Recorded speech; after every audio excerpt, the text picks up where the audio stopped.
के बाद पहला अवसर है जब कोई सरकार वापस आ रही है, तो ये बहुत और अभी 297 ही रुझान आए हैं।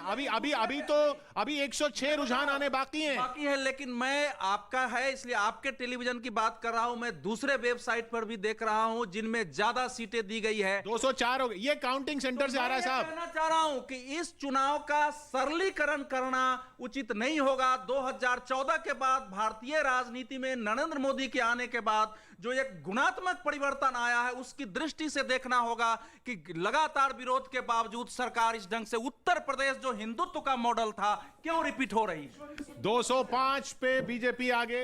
मैं इसको दो तरह से देखिए। जब से 1952 के बाद से, जब से पहले चुनाव हुए, 206 कोई भी मुख्यमंत्री जिसने 5 साल काम किया हो वापस नहीं आया। 4 जो कांग्रेस के जमाने में आए थे वो चुनाव के 2-4 महीने पहले आए थे और 6 महीने बाद चले गए। इतिहास बनता हुआ है यहाँ पर। 70 साल का इतिहास है। दूसरी चीज एक और है, यूपी में बीजेपी 2 बार सत्ता में आई, दोनों बार कभी भी 5 साल नहीं रही थी। पहली बार आई 1.5 साल में, 6 दिसंबर 92 को बर्खास्त हो गई, और दूसरी बार बाद में आई थी कुछ समय की। योगी आदित्यनाथ की वापसी होती दिख रही है, प्रचंड बहुमत। योगी आदित्यनाथ ने ये प्रूव कर दिया है कि जिस नोएडा में बैठे हैं वो मनुष्य नहीं है, वो मनुष्य नहीं है, वो मनुष्य नहीं है। वहां जाके भी आप सरकार बना सकते हैं दोबारा। ये बात सही है। योगी आदित्यनाथ के लिए भी यह एक परीक्षा थी, खुद की उनकी परीक्षा थी, क्योंकि 2017 के पहले वो घोषित मुख्यमंत्री नहीं थे उस चुनाव में, और इसमें उन्होंने सिद्ध कर दिया, क्योंकि करो और मरो की स्थिति उनके लिए जरूर था। ये देखिए, उनका श्रेय है, लीडरशिप था, लेकिन ये कहना किसी एक व्यक्ति, उनका निश्चित रूप से उनका एक चेहरा था। बीजेपी एक नेशनल लीडर के रूप में प्रस्तुत कर रही थी, लेकिन लोग मोदी और जोगी दोनों का नाम ले रहे थे, उसके साथ कामों की बात कर रहे थे। तो ये सब मिला के चुनाव परिणाम है, लेकिन मूल ये है कि योगी आदित्यनाथ 211 बिल्कुल स्वीप करती हुई बीजेपी मुख्यमंत्री है जिसने अपने आइडियोलॉजी पर खुल के आक्रामकता से बात की और जनता ने उसको सपोर्ट किया। इसके ये ट्रेंड नहीं रहेगा, क्लोज फाइट है। आप वेट एंड वॉच कीजिए, देखिए क्लोज फाइट है।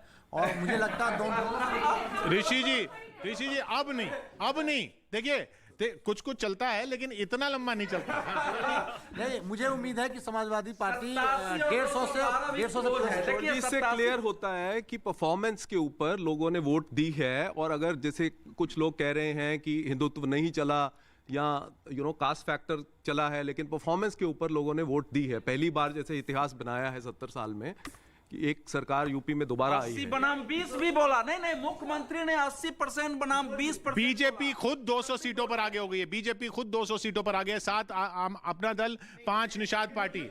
लेकिन बीजेपी जीत रही है, ये तो अब लगभग साफ दिखाई दे रहा है। लेकिन वो हिंदुत्व के मुद्दे पे जीत रही है कि विकास के मुद्दे पे जीत रही है, इस बात को लेके बहुत विवाद है। परफॉर्मेंस प्रेम शुक्ला जी से तो बात कर लें जो बैठे हुए हैं। प्रेम जी।